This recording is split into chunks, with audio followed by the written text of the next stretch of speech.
আল্লাহর কাছে কোনো কিছুর কমতি শুধু উসিলা তালাশ করব। সুবহানাল্লাহ বলেন। আল্লাহ রাব্বুল আলামিন আমাকে আপনাকে দুনিয়াতে প্রেরণ করেছেন নবীর আখিরি নবীর উম্মত হিসাবে। আমাকে আজকে জুমার দিনে আসার তৌফিক দিয়েছেন আগে আগে মসজিদের মধ্যে। এই জন্য আমরা খুশি না বেজার? খুশি। আরো জোরে বলেন খুশি না বেজার? আমার নবী আপনার নবী, দুজাহানের বাদশা নবী, হায়াতুন নবী, জিন্দা নবী, নূর নবী। রমজান মাস আসার পূর্বে সব সময় দোয়া করতেন আল্লাহ রাব্বুল আলামিনের দরবারে। সব সময় দোয়া করতেন আল্লাহুম্মা বারিক লানা ফি রাজাব ওয়া শাবান ওয়া বাল্লিগনা রমাদান। সুবহানাল্লাহ। আল্লাহ নবী সব সময় বলতেন শাবান রমজান মাসের বরকত আমাদেরকে দাও। ও আল্লাহ, রমজান পর্যন্ত হায়াত বাড়াই দাও। সুবহানাল্লাহ। নবীজি রমজান পর্যন্ত হায়াত বাড়াই দিতে চাইছেন কেন? নবীর কি কোনো গুনাহ আছে? না। উম্মতের গুনাহটা রমজান মাসে একটু বেশি মাফ করা যায়। সুবহানাল্লাহ। এই সামনে রমজান মাস আসতেছে, এই রোজা উপলক্ষে আমাদের সিয়াম যে সাধনা করব 30 দিন, আল্লাহ নবী রাহমাতাল লিল আলামিন বলে তোমরা চাঁদ দেখে রোজা রাখো, চাঁদ দেখে রোজা ভাঙো। সুবহানাল্লাহ। চাঁদ দেখে কি করো? রোজা রাখো। আবার চাঁদ দেখে কি করো? রোজা ভাঙো। রোজা ভাঙো। এই রমজানের রোজা সাওম, এই বিষয়ে আজকে আলোচনা নিয়েছি। আল্লাহ রাব্বুল আলামিনের তৌফিক দিয়ে কোরআন এবং হাদিস থেকে আলোচনা করার চেষ্টা করব ইনশাআল্লাহ। এই সাওম তথা রমজানের সিয়াম এটা হচ্ছে আরবি শব্দ। সাওম সিয়াম এটা আরবি শব্দ, এর আবিধানিক অর্থ হচ্ছে বিরত থাকা। কি থাকা? বিরত থাকা। এনে কি শুধু খাবার থেকে বিরত থাকার কথা বলছে? না। বিরত থাকা খাবার থেকে এবং সকল ফাহিশা কাজ থেকে, স্ত্রী সহবাস থেকে। সুবহানাল্লাহ। রোজা রেখে স্ত্রী সহবাস করা যাবে না। খাবার খাওয়া যাবে না। একটু বিড়ি খাওয়া যাবে না। যাবে? বিড়ি খাওয়া যাবে না। বিড়ি তো বিড়ি না, মোহ দিয়ে আর সারি, এটা তো রোজা ভাঙতো না, ঠিক নেই? বিড়িও খাওয়া যাবে না, কোনো খাবার খাওয়া যাবে না, অহেতুক কোনো কাজকর্ম করা যাবে না। আল্লাহ রাব্বুল আলামিন পবিত্র কোরআনে সূরাতুল বাকারা 183 নম্বর আয়াতে আমার আল্লাহ রাব্বুল আলামিন বলেন, ইয়া আইয়ুহাল্লাযীনা আমানু কুতিবা আলাইকুমুস সিয়াম কামা কুতিবা আলাল্লাযীনা মিন ক্বাবলিকুম লাআল্লাকুম তাত্তাকুন। আল্লাহু আকবার। আমার আল্লাহ রাব্বুল আলামিন পবিত্র কোরআনে সূরাতুল বাকারা 183 নম্বর আয়াতে বলেন, ইয়া আইয়ুহাল্লাযীনা আমানু, হে ঈমানদারগণ, কুতিবা আলাইকুমুস সিয়ামু কামা কুতিবা আলাল্লাযীনা মিন ক্বাবলিকুম, তোমাদের জন্য সিয়ামের বিধান তথা রোজার বিধান দেওয়া হলো যেমন বিধান দেওয়া হয়েছিল তোমাদের পূর্ববর্তী নবী ও রাসূল, তোমাদের পূর্ববর্তী, তোমাদের ভাই ব্রাদার আত্মীয় স্বজন যারা ছিল, পূর্ববর্তী নবী রাসূলদের উম্মতদেরকে ওই বিধান দেওয়া হয়েছিল, এই বিধান তোমাদের উপর দেওয়া হলো। সুবহানাল্লাহ। আর জোরে বলেন না সুবহানাল্লাহ। কেন দেওয়া হয়েছে? আল্লাহ রাব্বুল আলামিন বলেন, ও বান্দা, ও বান্দি, তোমাদেরকে আমি রোজা দিয়েছি কেন জানোনি? মিন ক্বাবলিকুম লাআল্লাকুম তাত্তাকুন, যাতে তোমরা তাকওয়া হাসিল করতে পারো, তোমাদের তাকওয়া যেন হাসিল হয়, আমার আল্লাহকে বেশি যেন ভালোবাসো, সেই জন্য আমি তোমাদেরকে রোজা দান করেছি। সুবহানাল্লাহ। দুনিয়ার মধ্যে যত রকমের ইবাদত বন্দেগী রয়েছে, প্রত্যেক ইবাদত বন্দেগীর মধ্যে ফখর থাকে, অহংকার থাকে, ক্রিয়া থাকে। যেমন দানকারী দান করে, অনেক মানুষ এমন হয় যে আমি দান করলাম মসজিদে, দান করলাম মাদ্রাসায়, দান করলাম মাহফিলে, আমাকে মারহাবা বলবে, অমুক সাহেব বলবে, তমুক সাহেব বলবে, এত লক্ষ টাকা দিয়েছে। এটার মধ্যে ক্রিয়া আসতে পারে, অহংকার আসতে পারে, কারণ অনেকে ফ্রেশ মনে দেয়, অনেকে আবার কি করে আবার দানবীর কইব, বিশাল বড় দানবীর কইব। আশেপাশের লোকেরা যাকাত পায় না, কিন্তু দেখা গেছে অমুক জায়গায় তমুক জায়গায় যায় লাখ লাখ টাকার যাকাতের কাফন দিয়ে বিলি করতেছে, ঠিক না? কি মিছা বললাম নাকি? বাড়ির পাশে আশেপাশে মানুষ কি করে না, যাকাত পায় না, গরিব মানুষ, কিন্তু দেখা যাচ্ছে নামের লেগে অমুক গ্রাম তমুক গ্রাম অমুক গ্রাম তমুক গ্রামে জাকাত থেকে বিলি গ্রাম আইকি ফেরে ফেরে বিলায় আসেনিও। আমার আল্লাহ রাব্বুল আলামিন বলেন সিয়াম দিয়েছি, সাধনা দিয়েছি, শ্রম দিয়েছি, রোজা দিয়েছি একমাত্র আমি আল্লাহ তাআলার নৈকট্যের জন্য, কাছে আসার জন্য। নবী বলেন পৃথিবীতে সকল ইবাদত বন্দেগীর মধ্যে কি আছে? সকল ইবাদত বন্দেগীর মধ্যে রিয়া আসতে পারে, অহংকার আসতে পারে, দানের মধ্যে অহংকার আসতে পারে। নামাজ পড়েন, এই নামাজটা মানুষ দেখি কি দেখে না? সবাই বলেন নামাজটা মানুষ দেখি কি দেখে না? নামাজ পড়েন মানুষ দেখে, দান করেন মানুষ দেখে। এখন বিষয়টা আসেন, যখন রোজা রাখবেন একমাত্র আমার মাওলা পাক সারা দুনিয়ার কেউ দেখে না। সুবহানাল্লাহ, সুবহানাল্লাহ। ভাই জি জোরে বলেন সুবহানাল্লাহ, আরো জোরে বলেন না সুবহানাল্লাহ। আমার আল্লাহ বলেন যারা আমার রোজা রাখবে একমাত্র আমি আল্লাহকে ভালোবেসে রাখবে, তা না হলে আমি আল্লাহর ভালোবাসা ছাড়া কোনো বান্দা বান্দি রোজা রাখতো না। কি রোজা ছাড়া 8টার নাস্তা 11টায় দিয়ে দেব, বেড়ি ফিদের সাপড়া থাকতো না, ঠিক নেই? কি উঠলি ঘুম থেকে উঠলি কোন সময়? নাস্তার সময় 8টা, বাজে হইলো 11টা, আমি কি দুপুরের ভাত আর নাস্তা একলগে খামনি? কথা ঠিক না? 1 ঘন্টা যদি লেট হয় তাইলে ঘরের মধ্যে ঝগড়া হয়ে যায়। আপনি দাওয়াতে গেছেন, নিয়ে যদি আধা ঘন্টা বয় রে, আপনি কি রে দাওয়াত দিয়ে আনছো, আধা ঘন্টা বয় 100 টাকা পেটে ভুক লেগে গেছে, ঠিক নেই? কিন্তু এই ফজর আগে খান, আবার মাগরিবের পরে খাইবেন, কতক্ষণ সময়? একমাত্র আপনি যদি ঘরের ভিতরে পানি খেয়ে এলেন, এটা কি দুনিয়াতেও দেখবো না? গোসল করতেন গেছেন, ফুসফুসের মধ্যে ডুব দিলেন, ডুব দিয়ে পানি খেয়ে এলেন, এটা কি দুনিয়াতেও দেখলো না? তাহলে একমাত্র রোজা এটাই হচ্ছে বান্দা রাখে, বান্দি রাখে শুধু আল্লাহ তাআলাকে ভালোবাসার কারণে, অন্য কোনো কারণে শুধু অন্য কোনো কারণে অন্য কোনো ইবাদত বন্দেগী করা যায়, কিন্তু রোজা করা যায় যেহেতু এটা দেখাই না জিনিস না। রোজা কি দেখেন না জিনিস নেই? আপনি খাইলেও মানুষ বুঝতো না, না খাইলেও বুঝতো না। যদি না খাইয়া থাকেন তাহলে আপনি কি আল্লাহর দেওয়া নিয়ামত পাবেন। যদি এর ভিতরে ফাঁকিবাজি করেন, কে দেখবে? আল্লাহ। জোরে বলেন কে দেখবে? এখন রমজান মাস আসে আর দোকানের মধ্যে পর্দা আসেনিও, সারা বছর বেপরদায় চলে, রোজার মাস আইলে পর্দা লাগাই দেয়, ঠিক নেই? এই সমাজে যেন রমজান মাসে কোনো দোকানপাটে খাবার বিক্রি না হয়, নিত্য প্রয়োজনীয় খাবার এগুলো যেন বিক্রি না হয় অন্ততপক্ষে সকাল থেকে সন্ধ্যা, এটা খেয়াল রাখবেন। পর্দার হিসাব এই সমাজে বাদ দিয়ে দিবেন, কারণ পর্দা দিয়া খানা। আপনি ইমানের 3টা স্তর আছে, কয়টা স্তর? 3টা। 1 নম্বর স্তর, আপনি যদি শক্তি থাকে সরাসরি বাধা দেওয়া। 2 নম্বর স্তর, ওই শক্তিটা যদি না থাকে মুখে নিষেধ করা।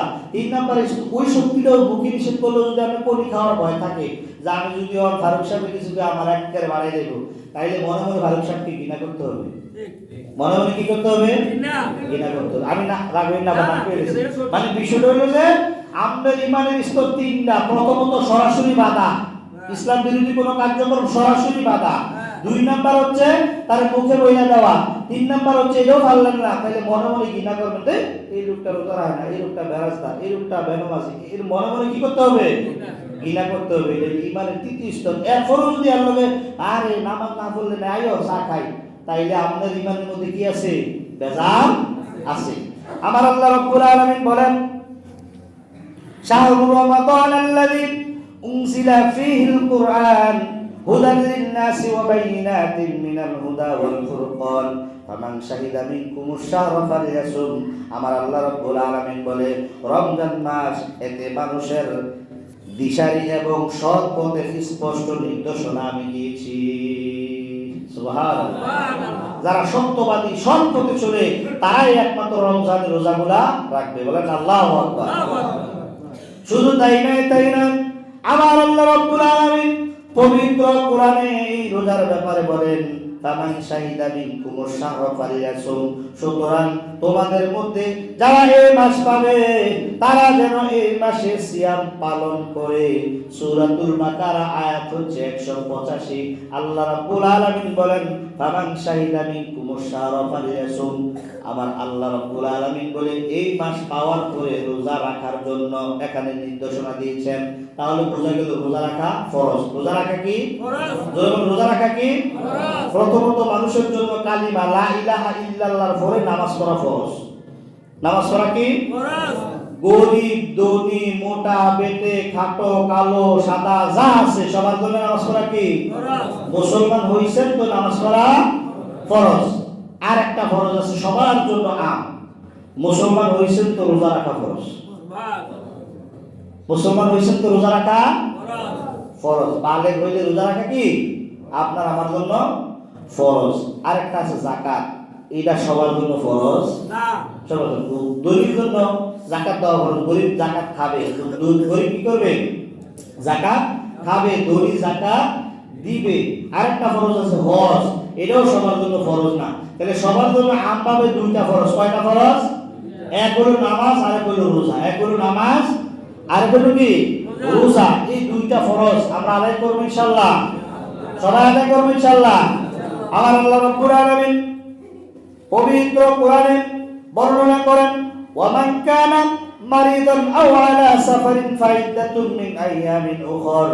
তোমাদের কেহ পীড়িত থাকলে কিংবা সফরে থাকলে অন্য সময় এবং এই সংখ্যক রোজা তারা যেন আদায় কইরা নেয়। অতএব মা বোনদের মাসিক হয়, মা বোনদের কি হয় মাসিক হয় না, তাদের নির্দিষ্ট সময় কি হয় ঋতুস্রাব হয়, ওই সময় তারা রোজা রাখবে না। ওই সময় তারা কি করবে না, রাখবে না। এটা আলোচনা বোঝার বিষয়, সরবের কিছু নাই। ওই সময় তারা কি করবে না, কিন্তু 5 দিন 7 দিন 3 দিন যতদিন গ্যাপ গেল ওইটা আবার কি করবে রমজানের ফরজে আদায় কইরা নিতে হবে। আর আপনি যদি সফররত অবস্থায় থাকেন, সফররত অবস্থায় থাকলে কোনো বিপদ আপদ থাকলে অসুস্থ থাকলে আপনি রোজা রাখতে পারতেছেন না, তাহলে আপনার জন্য বিধান হচ্ছে রমজানের পরে একটা রোজার পরিবর্তে কয়টা রোজা একটা। আর যদি ইচ্ছাকৃত বাইকা দিলেন, ইচ্ছাকৃত ভাঙলেন, কি করলেন ইচ্ছাকৃত বাইকা দিলেন, তাহলে আপনি অনেকে কয় 60টা রোজা রাখতে হয় কাফারা এসে। আবার নবী বলে সারা জীবন রোজা রাখলো এটা কাফারা আদায় হতো না। সুবহানাল্লাহ না, সারা জীবন যদি কি করে রোজা রাখে এটা কোনো কাফারার ফরজ তো ফরজই, ফরজ তো কি ফরজ। এটা ইচ্ছাকৃত ভাঙলে এটার কোনো মাফ নাই। কথা বলে এটা মাফ আছে না। ইচ্ছাকৃত রোজা ভাঙলে এটার কোনো মাফ নাই। আমার আল্লাহ রাব্বুল আলামিন পবিত্র কোরআনে বলেন, কুলু ওয়াশরাবু হাত্তা ইয়াতাবায়ানা লাকুমুল খাইতুল আবয়াদু মিনাল খাইতিল আসওয়াদি মিনাল ফাজ। আর তোমরা পানাহার করো যতক্ষণ রাতের কৃষ্ণ রেখা হতে উষার শুভ্র রেখা দেখা না যায়। অতএব শুভ্র সাদিকের আগেই তোমরা কি করতে হবে, ফজরের আযানের পূর্বে তোমরা কি করতে হবে, পানাহার করতে হবে, খাবার খাইতে হবে। আর সূর্য যখন অস্তমিত যাবে তারপরে আবার তোমরা কি করতে হবে, ইফতার করতে হবে। আমার আল্লাহ রাব্বুল আলামিন বলেন হাবিবের মাধ্যমে জানায় যে ইয়া রাসূলুল্লাহ, ইয়া হাবিবাল্লাহ, নবী গো আপনি একটু আপনার উম্মতি মুহাম্মদীদেরকে জানাই দেন, রোজা যেহেতু আমাকে ভালোবাসা রাখবে তাহলে রোজাদার ব্যক্তিরে আমি 2টা পুরস্কার দেব। কয়টা পুরস্কার দিবে? 1 নাম্বার পুরস্কার দিব, সেটা হচ্ছে সারা দিন রোজা রাখবে, যখন ইফতারের সময় হবে দ্রুত ইফতার করবে। ইফতার করাটা আমি আল্লাহ রাব্বুল আলামিনের তরফ থেকে একটা পুরস্কার। সুবহানাল্লাহ। ইয়া রাসূলুল্লাহ, ইয়া হাবিবাল্লাহ, নবী গো 2 নম্বর পুরস্কার জানায় দেন।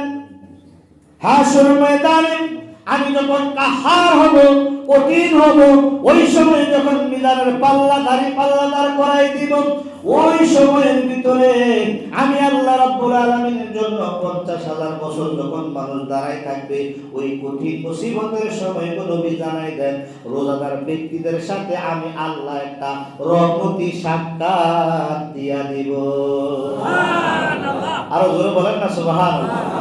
নবী বলেন আসিয়ামু জান্নাতুম মিনান নার, রোজা দুজকের আগুন থেকে বান্দারে বাঁচায়। সুবহানাল্লাহ।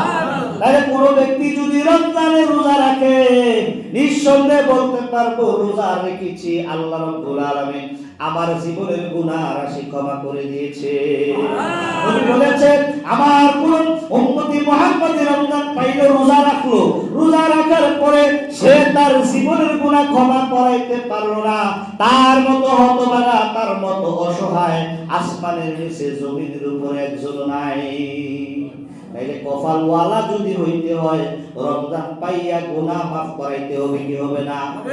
রমজান পাওয়ার পরে অন্যান্য সময় একবার নেক আমল করলে 10টা নেকি হয়, রমজান মাসে একটা নেক আমল করলে 10টা হয়। নবী বলে না না রমজানের খাতিরে 70 হয়, নবী বলে না না 70 না 700 হয়, নবী বলে না না 700 না। আল্লাহ রাব্বুল আলামিন তার আমলের উপর নিয়তের উপর নির্ভর করে তার আমল 7000 গুণ পর্যন্ত বাড়ায়া দেয়। সুবহানাল্লাহ। তাইলে রমজানে আমরা বেশি বেশি নেক আমল করব ইনশাআল্লাহ।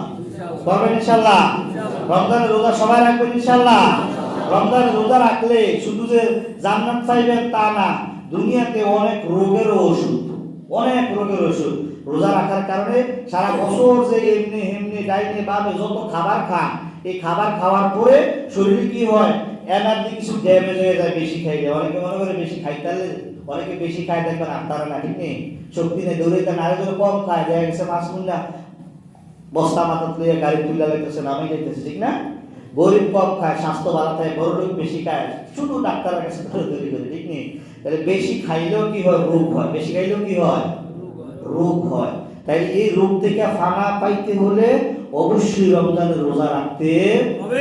সারা বছর 11 মাস যে খাইলেন, এটার লাগে একটু কাফার, একটু কি করতে হবে, স্যাক্রিফাইস করবেন, নিজের স্বাস্থ্যের অনেক উপকার হয়ে যাবে বলে আলহামদুলিল্লাহ। রমজান আসছে, শেষ করে দিচ্ছি, রমজান আসছে। রমজানে যখন কি আসে, গরিব ধনী আসে না, যারা বড় লোক তারা গরিব ইফতারের অভাব নাই, গরিব ইফতারি পায় না। নবী বলেন কোন ব্যক্তি যদি রমজান পাইল, রোজাদার ব্যক্তিকে তৃপ্তি সহকারে এক বেলা ইফতার করাইলো, কয় বেলা? জোরে বল, কয় বেলা? এক বেলা ইফতার করাইলো, আমার আল্লাহ রাব্বুল আলামিন তার অতীত জীবনের সমস্ত গুনাহ রাশি এক বেলা ইফতারের কারণে ক্ষমা কইরা দিল। সুবহানাল্লাহ। আর জোরে বলেন না সুবহানাল্লাহ। সাহাবীরা বললেন ইয়া রাসূলুল্লাহ, ইয়া হাবিবাল্লাহ, নবী গো আমি তো গরিব মানুষ, আমার কাছে তো ওই রকম টাকা পয়সা নাই, ওই রকম সম্পদ নাই, আমি কিভাবে তৃপ্তি সহকারে খাওয়াবো? বলে তৃপ্তি সহকারে রাখবে না, 2টা খুরমা খাজুর, 1 পেয়ালা দুধ অথবা 1 গ্লাস পানিও যদি তুমি খাওয়াইতে পারো রোজাদার ব্যক্তিরে, তাহলে আল্লাহ তোমার আমলনামা, ওই তোমার আমলনামার জিন্দেগীর সমস্ত গুনাহ আল্লাহ মাফ করে দিবে। শুধু তাই নয়, সে সারাদিন রোজা রাখলো, যেই সওয়াব পাইলো ওই সওয়াব তুমিও পাইবা। সাহাবীরা বললেন ইয়া রাসূলুল্লাহ, ইয়া হাবিবাল্লাহ, নবী গো তাহলে ওই যে লোকটা রোজা রাখলো সারাদিন, ওই রোজা রাখার ব্যক্তির কি সওয়াব কিছু কম বলি? আল্লাহর নবী বলে না, আমার আল্লাহ তো রহিম রহমান, আল্লাহর কাছে কোনো কিছুর কমতি নাই। ওরে বান্দা, ওরে বান্দি, ও আমার উম্মতের দল, শুনো, তোমরা রোজাদারকে ইফতার করাইবা, রোজাদারকে ইফতার করাইলে আল্লাহ রাব্বুল আলামিন খুশি হইয়া যাবে। কারণ ইফতার করানোটা আল্লাহ তাআলার পুরস্কার, আল্লাহ তাআলার পুরস্কারটা তুমি যখন বান্দার মুখে দিয়া দিলা, আমার আল্লাহ খুশি হয়ে গেল, আল্লাহর জান্নাতের 8টি দরজা আল্লাহ তোমার জন্য খুলে দিবে। সুবহানাল্লাহ। তাইলে আমরা ইনশাআল্লাহ রমজান মাসে নিজে রোজা রাখবো, অপরকে রোজা রাখার দাওয়াত দেব এবং ইফতার করব, অপরকেও ইফতার করাবো। আল্লাহ তাআলা আমাদেরকে রমজানের হক আদায় করে রোজাগুলো রাখার তৌফিক দান করুক। সকলে বলুন আমিন।